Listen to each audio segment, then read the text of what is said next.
ఉన్నాయో అలాంటి కళ్యాణ గుణాలు సీతమ్మ వారికి ఉన్నాయి అని చెప్పడం మీ ఉద్దేశం. అలా చెప్తూ వస్తున్నారు. అలాగా రామచంద్రమూర్తికి ఉన్నది కళ్యాణ గుణాలు అని చెప్పిన తర్వాత రామచంద్రమూర్తి గురించే రామాయణం మొత్తం కూడా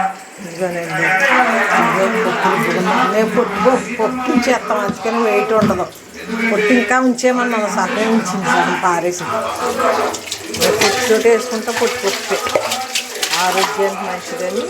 ఇదిగో పిండితోటే కదా, ఇంకా సరిపెట్టక్కర్లేదు. పిండితోటే ఇలా గిన్నెలు కడిగేసుకున్నాం. ఒక్కొక్కరు ఉన్నోడికి ఇలా కుదురుతుంది, భర్త ఉన్నవాడికి ఇలా కుదరతాం. టీవీ దేవుడి చూడటం కూడా కుదరదంట. ఆ మొగుడోడు ఆ టీవీ కూడా పడింది అందుకే. భర్త ఉన్న వాళ్ళకైతే టీవీ చూడటం కుదరదు, ఇలా పప్పు రుబ్బుకుంటాం కుదరదు, ఏమీ కుదరదు. అడవ పిక్కు తినేస్తాడు.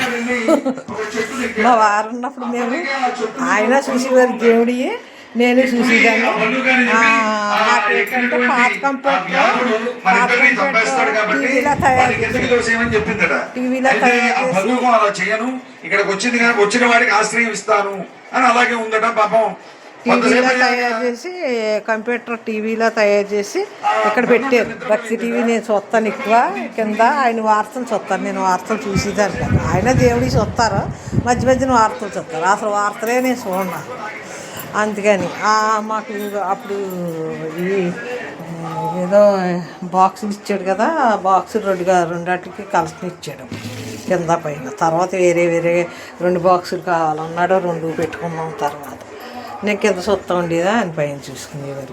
ఇప్పుడు అందరూ అదే లక్షలు లక్షలు ఖర్చు పెట్టుకుని పనివాళ్ళు లక్షలు లక్షలు ఖర్చు పెట్టుకుని లక్షలు లక్షలు పెట్టి టీవీలు 10 సార్లు కొనుక్కుని ఆ గది రోటి ఈ గది రోటి అన్నీ ఏసీలు అన్నీ పెట్టుకుంటున్నారు కదా. అవన్నీ ఉండగా కూడా ఎందుకు కుదరదు? నాకు మొగుడు ఉన్నాడు, నాకు కుదరదు. టీవీ చూడటం కుదరదు, ఇలా రుబ్బుకుంటాం కుదరదు, ఇలా వేసుకుంటాం కుదరదు. ఒంటరిగా ఉండి ఒక దాని ఉండి నువ్వు బాగా వండుకు తింటున్నావు నీట్గా, నాకు అసలు కుదరట్లేదు. ఇలా ఏడిసి కూడా కొంతమంది టీవీ చూడటం కూడా కుదరదంట. సెల్లు అడతా కుదురుతుందంట. పక్కింటికి వెళ్ళిపోయి చెల్లులు పెట్టుకుంటానికి కుదురుతుందంట. అప్పుడు ఊరుకుంటాడు మొగుడు, అప్పుడు మొగుడు అడ్డురాడా. అదే మరి దేవుడు సాక్షిగా చెబుతుంది. అటువంటి కొనాలన్న వాళ్ళ దగ్గరికి అసలు వెళ్ళకూడదు. అసలు టచ్లో కూడా ఉన్నావా మనం నాశనం అయిపోయింది, ఉన్నావా మనం నాశనం. అసలు మన మతం ఇంకా ఆడ చూడకూడదు, ఆడ మతం మనం చూసామా అంతే సంగతి, ఇంకా అయిపోయినట్టు.